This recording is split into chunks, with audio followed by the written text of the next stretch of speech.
যিসকলে মোৰ ভিডিঅ'টো চাই আছে তেওঁলোকক ধন্যবাদ আৰু যিসকল নতুন তেওঁলোকে ছাবস্ক্ৰাইব কৰি ল'ব আছাম ষ্টাডি পইণ্টক। বলক ভিডিঅ'টোত আমি আগবাঢ়োঁ।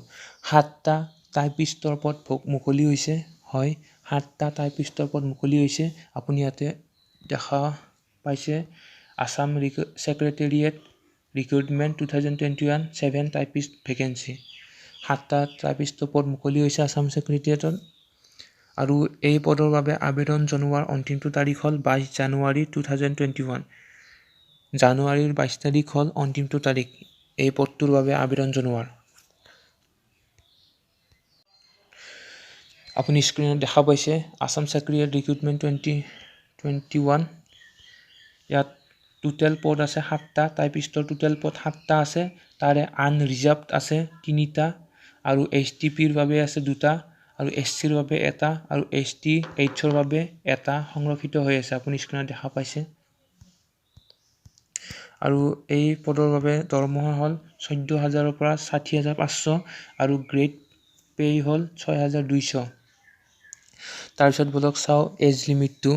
আপোনাৰ বয়স এই পদটোৰ বাবে আবেদন জনোৱাৰ বাবে আপোনাৰ বয়স, যদি আপুনি জেনেৰেল হয় তেন্তে আপোনাৰ বয়স হ'ব লাগিব 21 বছৰৰ পৰা 40 বছৰ বয়সৰ ভিতৰত। তেতিয়াহে জেনেৰেলসকলে আবেদন জনাব পাৰিব।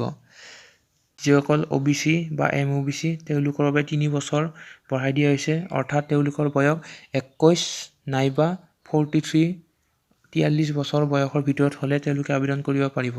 আৰু যিসকল SC বা ST হয় তেওঁলোকৰ বয়স 5 বছৰ বঢ়াই দিয়া হৈছে, অৰ্থাৎ তেওঁলোকৰ বয়স 21 বছৰ নাইবা 45 বছৰ বয়সৰ ভিতৰত হ'লে তেওঁলোকে আবেদন জনাব পাৰিব।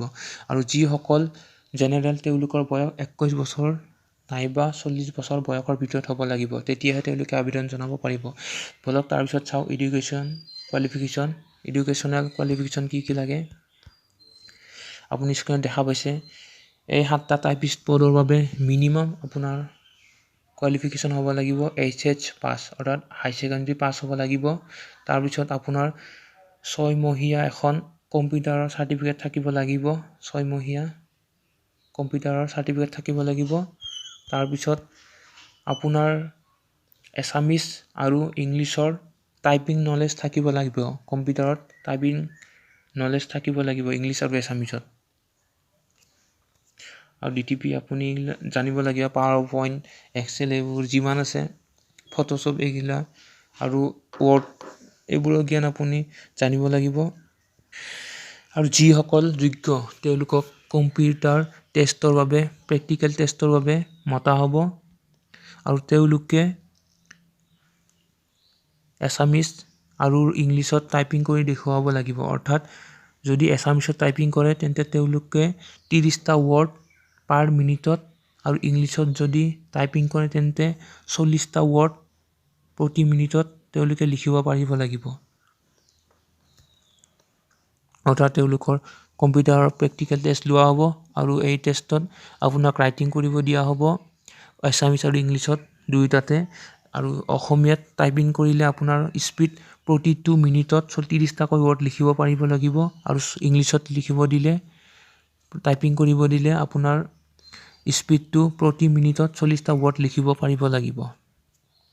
আৰু যিসকলে এই পৰীক্ষাত পাছ হয় তেওঁলোকক অৰেল ইণ্টাৰভিউৰ বাবে মতা হ'ব। ইয়াত আপুনি চাব পাৰে। চাওঁ এই পদটোৰ বাবে আবেদন আপুনি কেনেকৈ জনাব। আৰু আকৌ একবাৰ কৈ দিছোঁ আপোনাক কি লাগিব। কাগজ এখন ষ্টেণ্ডাৰ্ড ফৰ্ম লাগিব।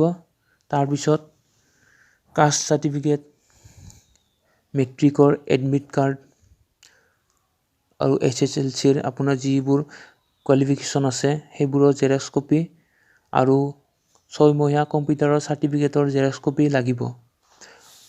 আৰু গোটেইকেইখন জেৰক্স কপিত আপোনাৰ নিজৰ চহীটো মাৰি ল'ব লাগিব।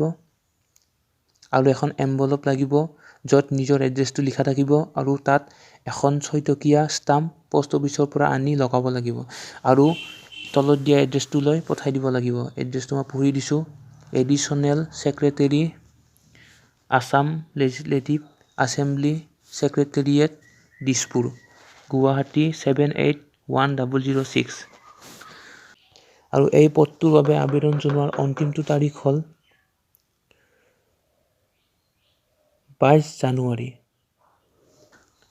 হয় আজিলৈ এইখিনিয়ে আকৌ আহিম নতুন ভিডিঅ' লৈ ধন্যবাদ যিসকলে ছাবস্ক্ৰাইব কৰা নাই কৰি ল'ব